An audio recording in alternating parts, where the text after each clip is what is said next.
La ruta del dinero.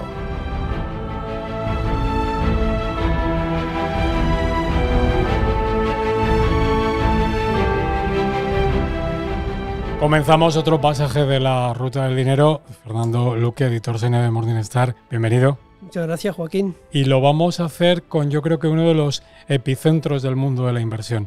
Vamos a hablar de algo que yo creo que es de lo más importante que buscamos todos los inversores, que son los dividendos, las retribuciones, las remuneraciones, esa forma que tienen las compañías de que sus inversores se sientan partícipes del proyecto, de los beneficios, que son los dividendos. Y además me parece muy importante que lo hagamos porque además tengo interiorizado que en España hay muchísimas familias que son inversoras, que no son ricas, que consideran que lo que cobran en dividendos es como un salario más, como una paga extra, si me permiten decirlo, adicional, que acabas recibiendo y que además año a año acabas interiorizando. Sí, es lo que buscan muchos inversores que quieren pues, una renta periódica, ¿no? Y evidentemente aquí el dividendo pues, puede jugar un papel fundamental.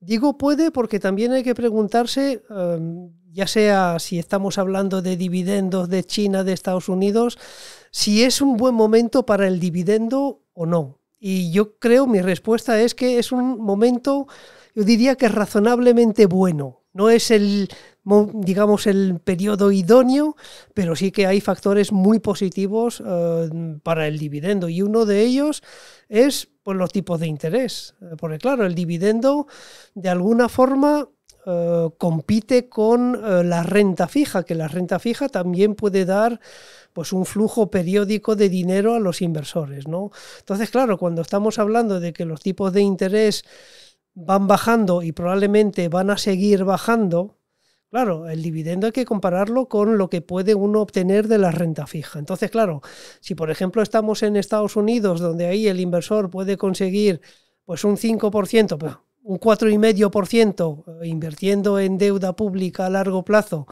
pues claro, ya el 4,5% pues puede competir con la rentabilidad por dividendo, pero claro, aquí en España y en Europa pues tenemos que hablar de tipos de interés mucho más bajos y ahí el dividendo sí que le gana la partida a la renta fija. Ese es el primer punto. El segundo punto es preguntarse si es un buen momento macroeconómico para el dividendo, que también hay que preguntárselo. ¿Por qué?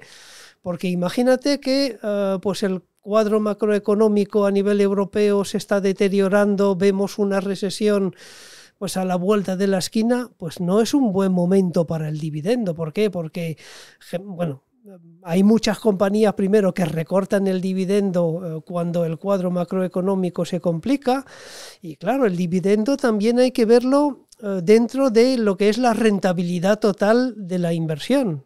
Claro, iba a decir, de nada me sirve recibir un dividendo del 5% cuando mi acción cae un 10%. Entonces, el cuadro macroeconómico es importante y yo creo que estamos en un momento razonablemente bueno. Quizás a nivel de valoración, es verdad que a nivel de valoración no es el momento idóneo, porque claro, decía que el dividendo hay que verlo dentro de ese contexto de rentabilidad total y claro, lo ideal sería que las bolsas fueran muy baratas, porque ahí ganamos con la rentabilidad por dividendo y con la revalorización de las acciones. Es verdad que no podemos decir que las bolsas estén muy baratas, ni la americana, ni la europea, ni la mundial. Pero bueno, tampoco es un momento demasiado negativo a nivel de valoración. Desde nuestro punto de vista, las valoraciones están más o menos en un nivel correcto. Entonces, si miramos esos tres puntos, yo diría que sí, es un momento razonablemente bueno para buscar dividendo. Pues abordando todo lo que has dicho, vamos a empezar por el primer punto que has tocado, que es la comparativa de las alternativas de rentabilidad más escasas que hay. Si miramos una letra del Tesoro, la tenemos ya claramente por debajo del 2%. El otro día nosotros en El Economista tratábamos de hacer un ejercicio que era para la próxima década en bonos, construir una cartera que al menos te diera entre un 3,5% y un 4% de TIR. Muy complicado si no mirabas al mercado americano. En bonos gubernamentales, por supuesto, imposible. Tenías que irte a corporativo para alcanzar ese 4%, con lo cual tenías verdaderas dificultades. Y en cambio yo creo que es relativamente muy fácil construir una cartera de buenos dividendos crecientes que están inmersos dentro de ese IBEX 35 que tiene oportunidades. Y además, Fernando, quiero recalcar una historia que nos ha pasado además para dar importancia al dividendo, que es de la semana pasada.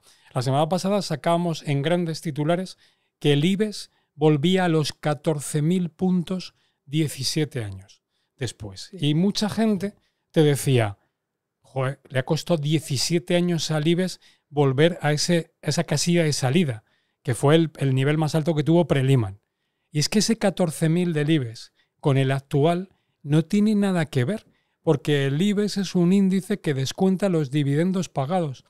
Y solamente en lo que llevamos de siglo, las compañías españolas han pagado la friolera de 650.000 millones en dividendos. Ya. Es decir, estamos hablando de auténticas barbaridades y hacen que esos 14.000 puntos del año 2008 hoy sean un 116% por encima de aquellos 14.000 puntos cuando se perdieron en el nivel pre-Lehman. Claro, por eso nosotros en las fichas de los fondos comparamos la evolución del valor liquidativo del fondo con un índice que recoge esos dividendos, ¿no? Hay, digamos, distintos tipos de índices que recogen el dividendo, lo puedes recoger de forma bruta o de forma neta. Nosotros lo cogemos de forma neta porque evidentemente cuando recibes el dividendo pues tienes que pasar por Hacienda. Pero es verdad que es muy importante recordar esto, que el IBEX es un índice de precio y luego que España es un gran y un buen pagador de dividendos, ¿no? Porque claro, es verdad que fuera de España y a nivel europeo es fácil encontrar empresas que pagan buenos dividendos, pero en España pues tenemos un buen puñado de valores que pagan dividendo. Ahora bien, también tengo que decir que no solo hay que mirar la rentabilidad por dividendo. Y es ahí donde pues quizás se complique un poco pues la búsqueda de dividendo, porque claro, si una compañía paga pues un 10% de rentabilidad por dividendo, bueno, pues a lo mejor al año siguiente no puede sostener ese dividendo, ¿no? Hay que mirar pues la salud financiera de la compañía y luego, como decía al principio, también la valoración. Entonces, hablando de dividendo, hay dos grandes formas de obtener dividendos de acciones, a través de fondos o a través de acciones. Y ahí es la gran lucha, hay argumentos positivos para ir buscando el dividendo a través de fondos de inversión, porque hay que recordar que hay clases de fondos de inversión que pagan dividendo.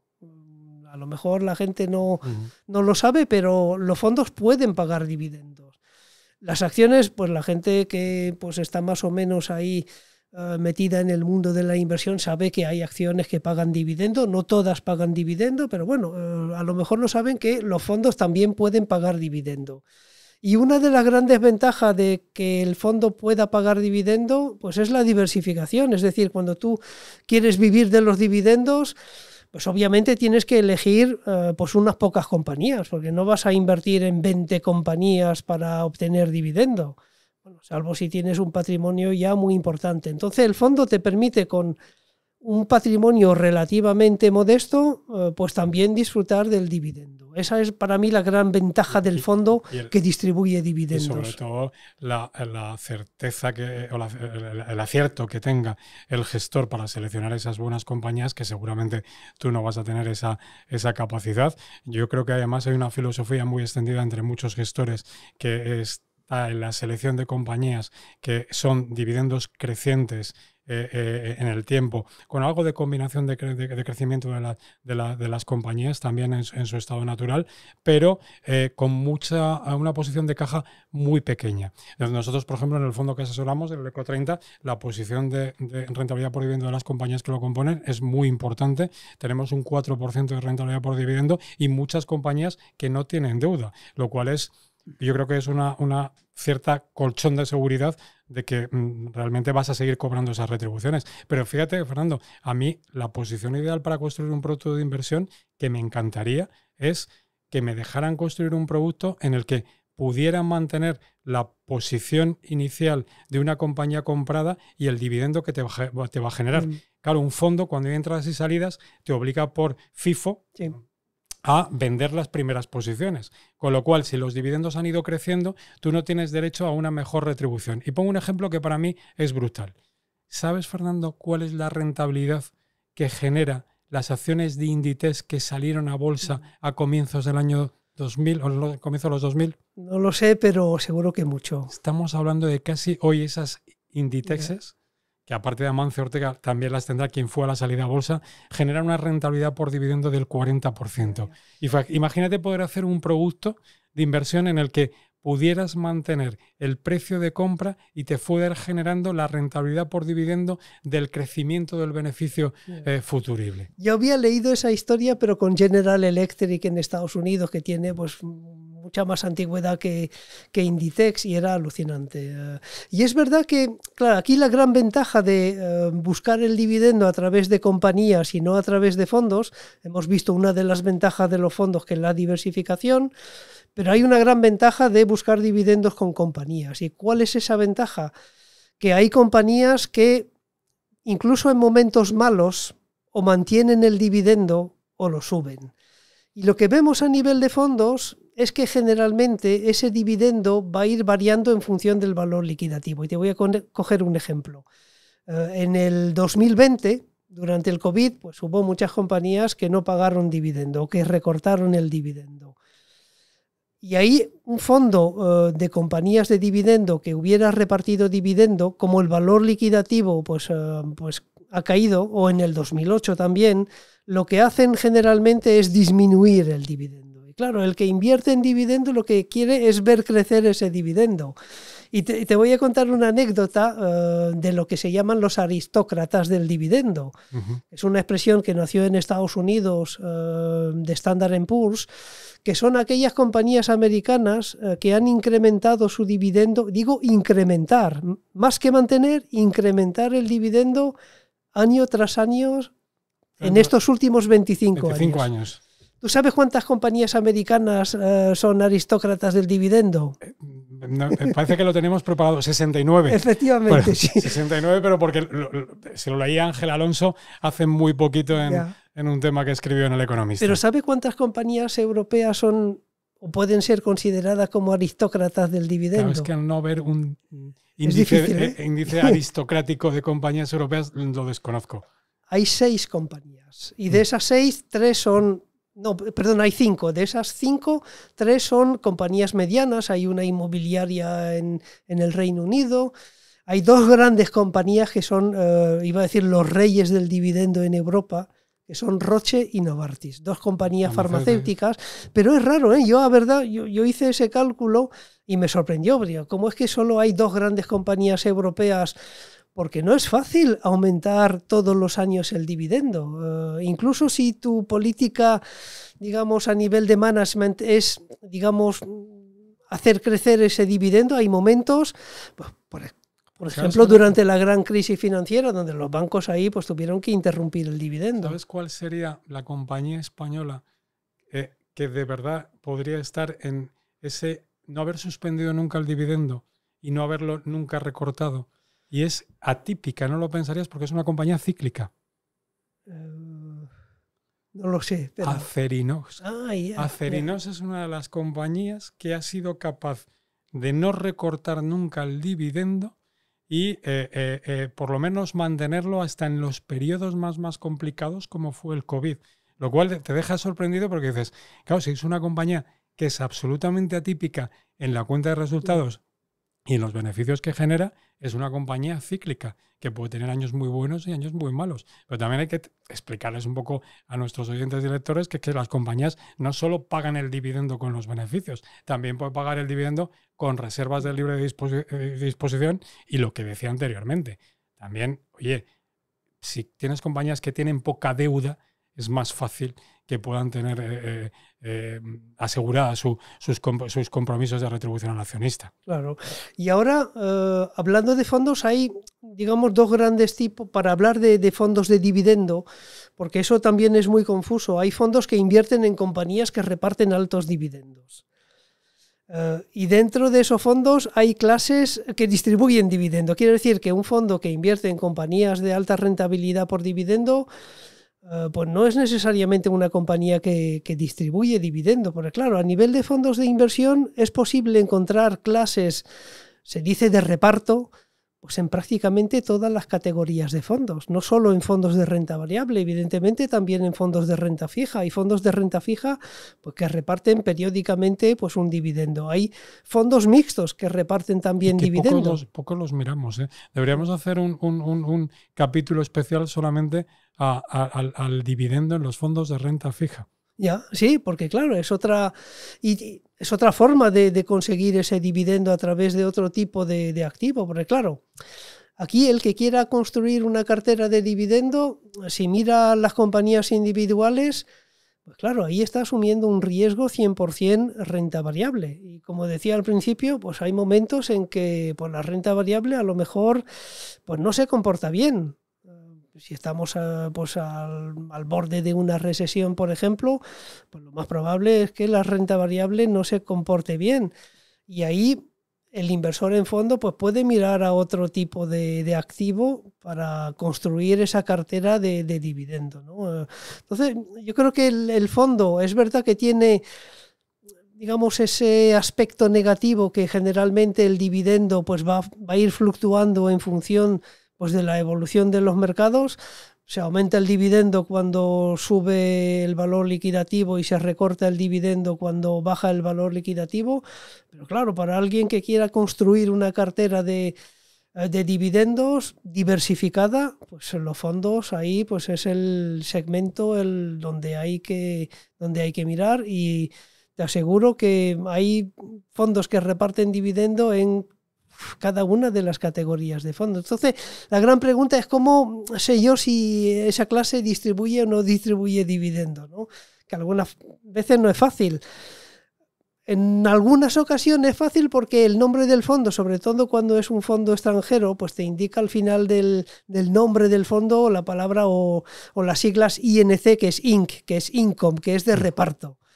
Y cuando es de acumulación, pues pone ACC, que es de Accumulation, de acumulación. Entonces ahí pues uno puede más o menos diferenciar las clases que reparten y las clases que no reparten dividendo. O si no, nosotros, por ejemplo, en nuestra ficha indicamos la rentabilidad por dividendo de la clase. Entonces ahí pues es una forma de ver si la clase reparte o no reparte dividendo. Pero sé que no es algo, digamos, directo y fácil de encontrar para el inversor. ¿Cuántos partícipes a veces confundimos el mal comportamiento de un fondo porque no nos estamos dando cuenta que nos está repartiendo dividendo y acabamos pensando que es que el fondo no tiene un buen comportamiento por el valor liquidativo que va evolucionando?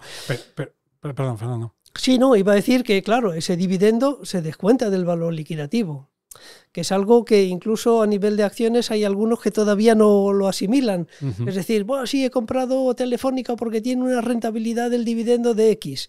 Claro, pero es que ese dividendo se descuenta del valor de la acción, ¿no? Por eso contaba la anécdota del 14.000 de 2008 y el 14.000 actual. Pero en nuestra ruta del dinero vamos un poco ya a lo que buscan fundamentalmente nuestros lectores, que es producto. Porque tú decías, el escenario de la economía mundial es que, oye, las cosas no van especialmente bien, pero tampoco van especialmente mal, ni estamos preocupados por un escenario de recesión, pese al susto que nos dio el 2 de abril Donald Trump. Lo que sí que ocurre es que no estamos comprando los mercados especialmente baratos, pero sí que la bondad de los dividendos es que si hacemos una buena cartera de compañías que crecen los beneficios, vamos a ver acumulado en nuestra cesta de valores compañías que van a retribuir mejor al accionista en los próximos años. Y se espera que los dividendos de las compañías vuelvan a crecer este año otro 5%, después de haber pagado a las compañías la friolera de casi 1,8 billones de dólares el pasado año en retribuciones a los accionistas. Si queremos un fondo global de dividendos, ¿cuál buscaríamos? Te he traído 3 fondos, uno global, uno americano y un europeo. Pues empezamos, si te parece, por el global. Por el global yo he elegido el Capital Group World Dividend Growth. Entonces me vas a decir, bueno, ¿y ahí cómo se reparte la cartera entre Estados Unidos y Europa? Es verdad que ahí Estados Unidos pesa pues prácticamente la mitad de la cartera. Europa o la zona euro pesa un 20%, el Reino Unido, que también es un gran pagador de dividendos como España, ahí hay también en el Reino Unido una gran cultura del dividendo, es un 10%, y el resto en Asia, porque ahí también está empezando. Ya. Empiezas a ver muchas compañías asiáticas con retribuciones muy interesantes. Sí, ahí son también buenos pagadores de dividendos los asiáticos. Entonces es un fondo, a mí me gusta, es un fondo que tiene desde nuestro punto de vista una calificación cualitativa pues muy buena, es decir, es un fondo que le gusta a nuestro equipo de analistas, y te voy a citar dos de las mayores compañías de la cartera, que son dos americanas: Broadcom, servicios de comunicación, que es aquí vamos a encontrar los clásicos básicos del dividendo, ¿no? Broadcom, y Philip Morris. Una tabaquera que no te extraña nada, porque claro, nosotros hasta la pasada revisión en el Eco 30 tuvimos a British American Tobacco, y la tuvimos precisamente por el alto dividendo que siempre ha generado a los accionistas. Sí. Si quiere pasamos a Estados Unidos. En Estados Unidos te he elegido el M&G North American Dividend. Es curioso, su cartera. Es verdad que la cartera que tenemos es de final del primer trimestre, y tiene como principales posiciones Microsoft. Entonces, claro, a ver, Microsoft tampoco es un gran pagador de dividendos, es verdad. Pero su rentabilidad estarán las recompras de acciones. Claro, en Estados Unidos es algo que pues importa mucho, ¿no? Entonces, ahí podemos ver Microsoft, incluso Meta. También Meta es el tercer valor de la cartera, y el segundo es una compañía del sector salud que ha sufrido mucho últimamente, que es United Health. Es la cartera de primer trimestre. No sé lo que habrán hecho con las acciones de United Health, que han sufrido mucho estos últimos meses, pero bueno, es digamos una cartera, iba a decir casi básica, ¿no? A nivel americano. Yo creo que recordar, espero no equivocarme, pero precisamente United Health fue la compañía que asesinaron al consejero delegado el pasado año. Efectivamente, sí. No. Claro, lo que hay que decir es que estos gestores, y esto vale también para el Fondo de Renta Variable Europea, no solo miran a la rentabilidad por dividendo, porque si no, pues sería fácil elegir la cartera. Cojo una lista de compañías y pim pam pum, cojo las que mayor rentabilidad por dividendo tienen, pero eso no es la labor del gestor.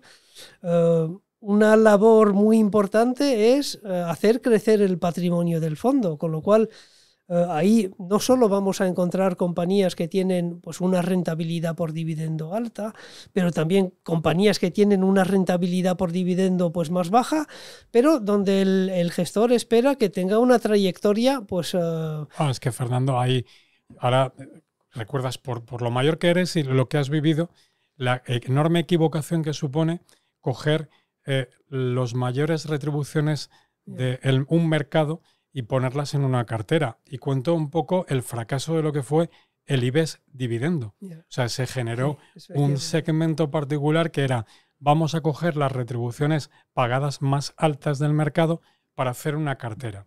Supuestamente eso debería haber funcionado bien. ¿Qué ocurre? Que dividendos pagados no es ninguna garantía de dividendos futuribles, porque depende de la expectativa de beneficios que se generen. Esta cartera arrancó en un determinado momento que las dos compañías televisivas del mercado eran las mayores retribuciones que había, porque estábamos en un momento muy bueno del ciclo. Tanto Mediaset como A3 Media en aquel momento cayeron brutalmente las retribuciones al accionista. Luego A3 Media ha conseguido mantener unos dividendos muy altos porque ha generado mucho beneficio, pero hizo que fracasara de alguna forma aquella selección de los mejores dividendos, porque claro, se ponderaba más las compañías que más dividendos retribuían. Claro, pero no es un caso aislado de España. Se han hecho estudios en Estados Unidos donde, digamos, el segmento de compañías que mayor rentabilidad por dividendo tienen no es, digamos, el segmento más rentable a largo plazo, ¿no? Por eso decía al principio que no solo hay que mirar la rentabilidad por dividendo, hay que mirar la salud financiera, la posibilidad de pagar, digamos, ese dividendo y de aumentarlo idealmente año tras año. Entonces no es fácil. Por eso hay un gestor detrás, claro, y un equipo que de verdad es el que selecciona esas compañías que tienen... Oye, pues al final no tienes que mejorar. Yo creo que en el mercado español hay dos compañías que son un ejemplo muy claro de rentabilidades por dividendo atractivas y crecimiento. Claro. Inditex y Iberdrola. Sí. O sea, es decir, son un mix de combinación perfecto, conjugan las dos cosas. Una retribución interesante para el accionista, no de las más altas, ni mucho menos, pero sí una garantía de crecimiento. Claro. Fernando, nos dejamos al europeo. El europeo, que además es un fondo que me gusta mucho, es el JP Morgan, el Europe Strategic Dividend. También le gusta mucho a nuestro equipo de analista de fondos. Y las tres compañías con más peso dentro de la cartera es SAP, una tecnológica. O sea que es curioso, ¿no? Ver tecnológicas dentro de las carteras de los fondos de alta rentabilidad por dividendo, pero precisamente por eso, porque es ahí donde ven también pues, la mayor posibilidad de revalorización de los títulos que tienen en cartera. Y luego la segunda y la tercera, pues ya las hemos mencionado, es Roche y Novartis. Ahí el sector salud es verdad que es un sector que paga buenos dividendos, como el de utilities. Bueno, en España ya estamos acostumbrados al dividendo de las eléctricas, de las Iberdrola de turno, o sea que son sectores que vamos a encontrar con bastante peso dentro de las carteras de los fondos, ¿no? El sector salud, el sector de bienes de consumo, el sector de utilities, que son compañías ya bien instaladas, ¿no? Son grandes compañías que generalmente tienen un flujo de caja, iba a decir casi predecible, constante, y claro, evidentemente son las vacas lecheras del dividendo. Empíricamente no lo he podido comprobar y no tengo datos para corroborarlo, pero tengo la absoluta garantía que una buena cartera de dividendos y una buena estructura de valores en el portfolio de compañías que manejas, que tengan una retribución importante y con muy poco endeudamiento, son una clara garantía de que cuando se produce una corrección de mercado vas a sufrir algo menos que la media del mercado. Ya te digo que empíricamente no lo tengo demostrado porque no he hecho los números, pero sí que lo he visto sistemáticamente en nuestro Eco 30 y además lo digo siempre como creo que la prueba del algodón para muchos fondos es el año 22, aquel año en el que los mercados cayeron un 20% de media, y nosotros acabamos cerrando con un 4% de caída. Y achaco gran parte de ese comportamiento al fortísimo peso que le damos al dividendo. Claro, suelen ser valores defensivos. Incluso los valores tecnológicos que hemos mencionado, como Microsoft, Meta, muchos analistas o algunos analistas dicen que son las utilities de hoy en día. ¿Por qué? Porque son compañías que tienen un flujo de caja bestial, incluso una liquidez bestial. Y claro, son compañías que se pueden permitir, es verdad que pagan poco dividendo, pero se pueden permitir, bueno, recompras de acciones. Son las utilities del futuro. Aunque las utilities, digamos, del pasado, iba a decir, pues las Iberdrola de turno, pues sigue estando bien presente en las carteras, ¿no? Pero es verdad, es curioso, ¿no? Por eso mencionaba pues las carteras del fondo americano y del fondo europeo, donde vemos compañías tecnológicas que uno puede decir, a ver, es que como es que invierte en SAP o como invierte en Microsoft, que la rentabilidad por dividendo es muy baja. Es verdad que es muy baja, pero cogías tú el ejemplo de Inditex. Esto dentro de, si mantiene las acciones, a lo mejor dentro de 10 años, eso supone una rentabilidad realmente enorme, ¿no? Respecto al precio de compra de los valores. Por desgracia, en el mercado español tenemos pocos ejemplos así. He comentado anteriormente que un Iberdrola es otro ejemplo de crecimiento y retribución al accionista, pero ni por asomo hace los números comparables que tiene en la caída de la crisis europea de 2012-11, como haber comprado unas Iberdrola supondrían hoy una rentabilidad por dividendo en torno al 15%, lejos de ese 40% que estamos hablando. También es verdad que de una década anterior de Inditex. Y se me ha olvidado mencionar el sector financiero. Las Santanderes de turno, las BBVA, que ahí están apostando también muy fuerte por aumentar el dividendo, ¿no? Especialmente BBVA. Bueno, te iba a decir especialmente Sabadell, que se ha convertido en la retribución más alta del mercado español, pero lógicamente, como yo esto creo que lo he escrito ya en muchas ocasiones, es que Sabadell ha sacado toda la artillería y cuando pensábamos que no tenía artillería, sigue sacando más artillería para combatir la OPA de BBVA. Pero sí que es verdad que Caixa, BBVA y Sabadell están en las retribuciones más altas por supuesto, de la banca y desde luego del IBEX 35. Un último apunte, los ETFs también pueden distribuir dividendos. Un ETF es como un fondo de inversión. Hay clases de ETFs que distribuyen dividendos y otros no. Ahora bien, la gran pregunta es, para un inversor que invierte a muy largo plazo, ¿qué es mejor? ¿Una clase que reparte dividendo o una clase que acumula el dividendo? Yo te diría que para una persona joven que no necesita pues, constituir un flujo de renta periódica, yo diría que es mejor acumular. Uh-huh. ¿Por qué? Porque primero, si uno recibe un dividendo, pues hay Hacienda ahí que no se está esperando con el palo.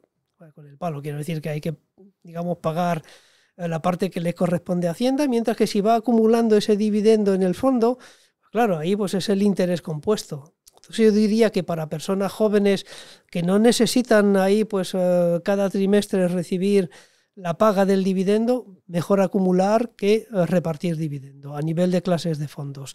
Pero ahora bien, una persona joven puede pues constituirse su cartera de dividendo, no es ningún impedimento. Yo no es que suscriba tu idea, es que lo comento anteriormente. A mí lo que me gustaría es que me dejaran hacer un producto cerrado en el que tuviera el compromiso de los inversores del largo plazo y pudiéramos estar cobrando dividendos futuribles, pero comprados a los precios de años anteriores, lo cual te va a generar el ejemplo que comentaba antes de Inditex. O sea, dividendos muy altos sobre el precio de compra. Pero bueno, yo creo que eso está más en el imaginarium que en la realidad de lo que es el mercado. Fernando, comprometemos un episodio para dividendos en renta fija para generarte una renta vitalicia. Yo creo que puede ser un futurible de nuestra ruta del dinero. Ok, muchísimas gracias y muchísimas gracias a nuestros lectores. Gracias a ti, Joaquín.